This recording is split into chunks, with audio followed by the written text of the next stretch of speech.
this thing for you. If you come closer, I can whisper in your ear. If you happen to miss out on the previous career mode, I'll have a link in the description, an annotation on the screen, and a card in the top right corner, so you have no excuse not to go and watch it. Enjoy the video, guys.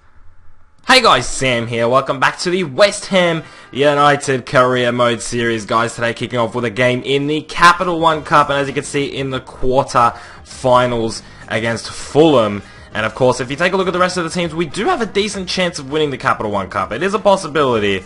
But we are going to take on Fulham today, who are not the easiest task. They're still a very talented team, despite going down to the Championship.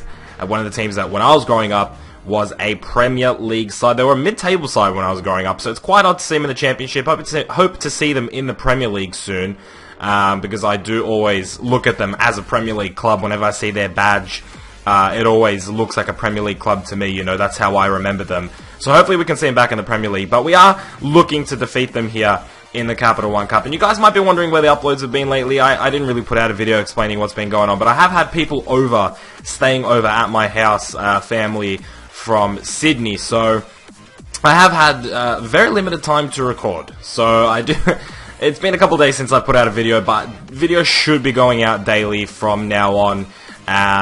Nothing serious is going on other than that. It was just they came down and they didn't have a place to stay. So they stayed here for a couple days, and that's pretty much, I didn't have a chance to record. I just literally couldn't get my mic out and talk because they were always home and we were always doing something, or something along those lines. So I hope you guys do understand, but yeah, the West Ham United career mode, the PSG, and the rivalry career mode, which will be starting very soon, will all be coming to you. You'll get one of them every day, sometimes it'll be 2 uploads a day, but you will get a video every single day from going forward from now on. So I do want to apologize for that, but hopefully you guys can forgive me. But as you can see, in this game against Fulham, they actually went up 1-0.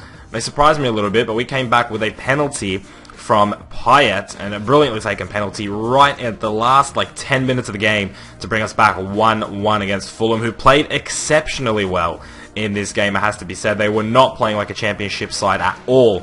They were playing like, one of the better clubs in the Premier League, because as you guys know, we've been defeating some really difficult teams. So for Fulham to be troubling us is definitely a credit to them. But we're going to full time at 1-1, and pretty surprising. I was expecting to come here and actually beat Fulham. I wasn't expecting them to put up too much of a fight, but they actually ended up doing so, which means we're going to extra time in this game against Fulham, and we're just trying to do our best to defeat Fulham.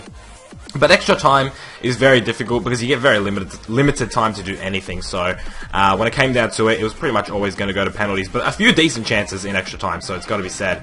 But we do go into penalties. As you can see, 12 shots, 6 on target for us. Fulham defended well, took their chances well as well. Despite only having 1 shot on target, their 7 shots, they were all decent chances. So we got to the penalty shootout, and Adrian is an absolute beast. We're hoping he does well in the penalty shootout. I usually win penalty shootouts, and that's not me blowing my own horn or bigging myself up, but it's pretty easy to win penalty shootouts against the computer, because what you pretty much do is just go the same way. And I've explained this before in videos, and what I direct it to is multiple choice questions. You have A, B, C, or D. You could go and just guess all of them, and guess wildly, or you could just pick the same answer for every single question, and eventually it'll have to be right. So that's what I do. I just pretty much go the same way when I'm shooting and the same way when I'm saving, and eventually the computer's going to have to go that way when they shoot. But when I shoot, they can't really save it because I place it in the top, right under the crossbar. So eventually they have to go right, and eventually I will make the save, just like that, where Adrian makes the saves. Eventually it's going to happen. So that's really the tactic that I go into penalty shootouts with. Granted, it doesn't work as well against an actual person, because, they can place the penalties as well as you can, so at that point it's just about who can put the penalties away better. But against the computer, they eventually have to go the way that you're going to go when you're saving, and they pretty much never save the shots anyway, so we do win the penalty shootout, no surprise. And I think anytime we go to a penalty shootout, barring a really, really bad miss, I'm pretty much going to win it. So I hope that the finals go to the penalty or whatever. If we get to the final, I hope we do. I do want to win some silverware at West Ham. I do think that West Ham United need a little bit of silverware, because it's been a little while since they've won anything. and hopefully we can bring them something this season, and hopefully it's the Capital One Cup. Of course, the FA Cup is like the more desired domestic cup, but I'll take anything I can get in the first season. you know, with West Ham. I'll do anything. I'll do anything for silverware, I swear. But we're going to the Premier League for our first game of this episode of the Premier League, and we go against Swansea City, one of the toughest places to go in the Premier League. Wales, a very, very difficult journey. You have to cross a border and everything. It's really, really tiring. But they got up 1-0 just before halftime, and probably the best place for them to score. And as you can see, I paused it. I was so mad I paused the screen. Just to show you guys how angry I was, because I usually do that, like when I'm playing on my own, playing privately, I'll concede, and I'll pause and make substitutions, because I think that'll make a difference, or something like that. But yeah, I did pause after this goal, and I was just so mad with Adrian, like, what are you doing? Like, what are you actually doing? But then Sigurdsson steps up to a free kick and just makes it 2-0. Pretty easy for Sigurdsson. He's probably my favourite free kick taker in the entire game, and he's one of my favourite centre attacking mids in the entire game. I think he's one of the most underrated players in the Premier League. He's just fantastic. He's just an absolute machine. And that is just a free kick and a half. Him and Payet have the similar 90-degree stance on the free kick. So as soon as you get that stance, I have a feeling it's going to go in. That's my favourite one, the 90-degree one. But Swansea got up 3-0. 3-0 off a Gomes header. And it was like, we have never been down this badly. And as you can see, it was my error of the passing. But we have never been down 3-0, I don't think. Not even 2-0. I don't even remember a point where we were down 2-0. And we go down 3-0 against Swansea, and it seems like we're having a little bit of a breakdown. We do get one back, Alex Song of all people scoring, but it was a little bit worrying, you know, that we went down 3-0. And we only we only eventually go on to lose 3-1, but even still, Swansea were so good, and we were so bad defensively. So it looks like in the January transfer window, the defense is going to need a bit of a bolster, because this is a wake up call. You know, it doesn't matter if Swansea is a tough journey or not. It doesn't matter if they're good at home or not. You know, we've been playing so well, and all of a sudden to concede 3, you know, without any reply. Eventually we did, but to go down 3-0, it's a bit scary. So going into the January transfer windows, it was quite apparent that the team isn't as good as it seemed. You know, 3 shots, 3 on target, not bad, but they had 6 shots, 5 on target. So I don't know, it was a bit of a mixture. Maybe attacking, we didn't make any chances for ourselves, but also defensively we didn't do well. As you can see, that dropped us all the way down to 4th. Granted, with a game in hand against Aston Villa, but still, it shows that it shows the difference between us and the big teams. The big teams, they might slip up here and there, but they're going to continue up your ass, you know. So we have to try and do the same thing, and we have to try and bounce back here with 3 points. And it's going to be Victor Moses here on the wing, getting his chance in the team again. He's been getting a little bit more chances, but he's still not someone I'm taking seriously, to be honest. He's not someone that I could see playing for West Ham in another 2 seasons. But here we go, Zarate one-on-one, you better bury it, he does.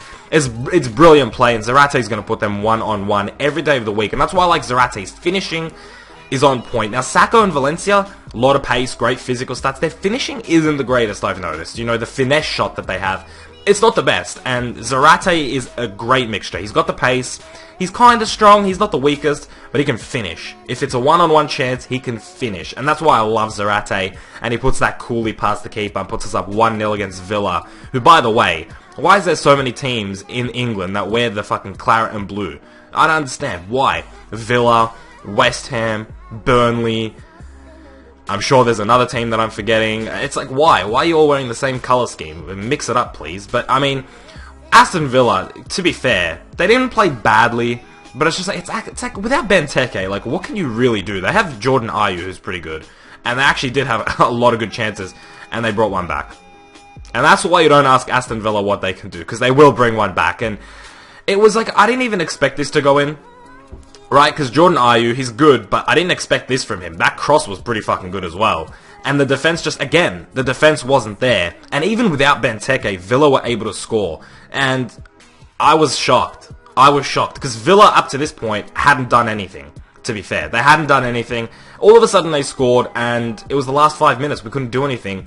1-1. Even without Benteke, even without Delph, an Aston Villa team, one of, I would say, the weakest teams, not only got a draw out of us, but had more chances. Not on target, but more chances. And it was like, it was very, very worrying. This episode was really worrying. We went down 1-0 to Fulham, 3-0 to Swansea, sorry, and then we draw to Villa. Not a good episode. Not a good episode at all. So, worrying stuff for West Ham going into January, going into the middle of the table, the season. As you can see, still with the game in hand, but we are so far behind Manchester City right now. To be fair, think about it. We were on par with Manchester City. We were ahead of Manchester City, and look how far they are now. And we're looking like we're starting to drop those points. And I told you guys that the losses would eventually come. I told you that we'd eventually drop down the table. And that's why I didn't change anything with the difficulty or whatever. And it seems to be happening. As I said, I do expect to finish 8th. But it's still... I don't want to be losing 3-1 to Swansea. I don't want to be drawing 1-1 to Villa. You know, it was very, very frustrating. And that does wrap up the episode. In one of the worst episodes of the season so far. Of the series so far.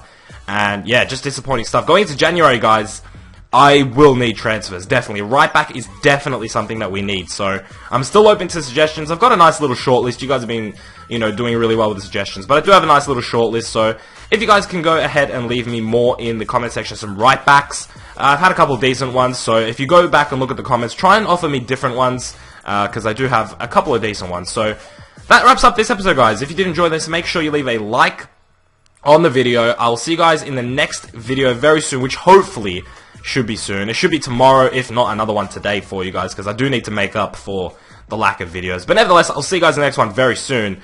Keep it real.